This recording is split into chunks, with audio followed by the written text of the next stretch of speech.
Yo l'équipe, alors que j'étais tranquillement en train de chiller sur Netflix, je me suis rendu compte d'un truc assez intéressant. Parmi les 9 derniers films que j'ai matés, il y en a 5 qui comptent sur la présence de DiCaprio. Il est vrai que j'apprécie l'acteur, comme tout le monde, mais je suis loin d'être un de ses fanboys. Alors comment expliquer cette omniprésence de Léo dans mon catalogue? Wesh, raconte pas ta vie. Bref, si j'en fais toute une histoire, c'est que je pense que DiCaprio est unique, et que s'il s'invite autant dans mon écran que dans les vôtres, c'est qu'il a quelque chose que les autres acteurs n'ont pas. Et là, je vous vois venir, non, cette singularité n'est pas son physique avantageux, car même si ça l'a aidé, on ne peut pas réduire son immense carrière à sa beauté. On est donc parti pour comprendre comment et pourquoi DiCaprio est devenu une icône.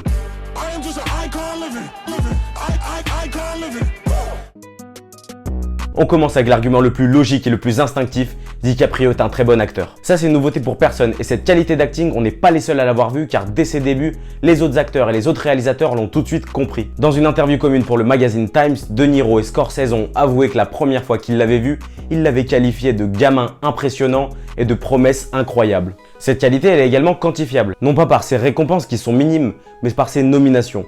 Sur 20 ans, DiCaprio a été 5 fois nommé aux Oscars, 5 fois au BAFTA et 11 fois au Golden Globe en tant que meilleur acteur. Et même ses défaites ont finalement été des victoires car à force de le voir perdre, on a commencé à avoir de la compassion pour lui. Ce qui lui a une fois de plus permis d'avoir le soutien du public. Car pour entrer dans la légende, il ne faut pas seulement être bon acteur, il faut être aimé voire adulé. Et c'est cette fascination du public qui nous emmène tout droit au deuxième point.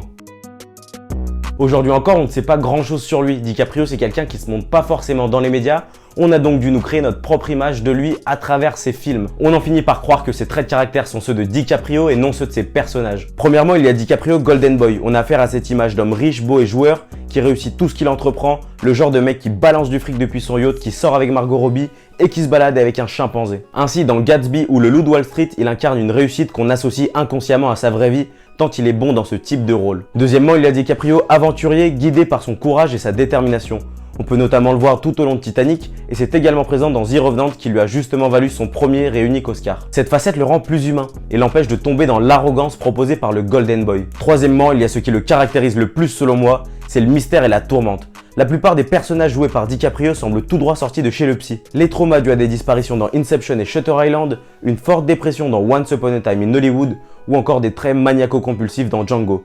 Une chose est sûre, DiCaprio joue généralement des hommes brisés qui créent soit la compassion, soit la méfiance du spectateur. Quand on mélange tout, on a donc affaire à des hommes de pouvoir qui ont atteint les sommets grâce à une détermination sans faille, mais qui sont en proie à des traumatismes violents. Et c'est donc cet équilibre entre singularité et similitude à travers ces personnages qui rendent la frontière entre le réel et le fictif encore plus floue. Mais attention, même si la récurrence de certains traits de caractère est très forte, il ne faut pas oublier que DiCaprio n'est qu'un interprète et que ce n'est donc pas forcément sa réelle personnalité. Maintenant, reste à savoir qu'est-ce qu'on sait de l'homme.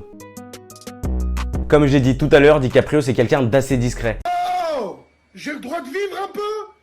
Je vous appartiens. Mais il y a une chose qui le fait sortir de son silence, c'est son engagement écologique. En effet, il est très engagé dans cette cause pour laquelle il se bat concrètement. Il y a premièrement son gala annuel de Saint-Tropez, ultra médiatisé où toutes les stars hollywoodiennes se donnent rendez-vous afin de récolter des fonds. Et deuxièmement, il livre de nombreux discours, notamment son plus célèbre à l'ONU, où il s'attaque directement au gouvernement et aux entreprises pour essayer de bouger les choses. Quand on sait qu'il agit en conséquence avec son association, on comprend qu'il ne s'agit pas d'un discours vide, juste histoire de se donner un style en répétant des banalités. How dare you? Étant donné que c'est la seule chose pour laquelle on le connaît en dehors du cinéma, c'est difficile de ressentir autre chose que de l'admiration et de la compassion pour lui.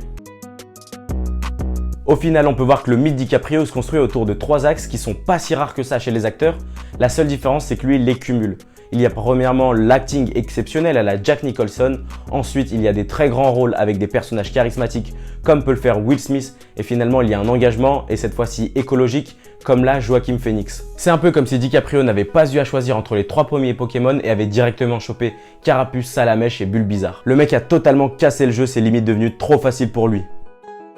Voilà, c'est tout pour cet épisode autour de DiCaprio. Merci d'avoir regardé la vidéo. Bien évidemment, n'hésitez pas à liker, partager et commenter si vous avez aimé, ça me fera énormément plaisir. N'hésitez pas non plus à me suivre sur Instagram, j'y publie pas mal de vidéos et j'y annonce à chaque fois les dates des prochaines vidéos YouTube. Allez, on se quitte sur mon top 3 des films de DiCaprio, c'est comme ça, c'est cadeau.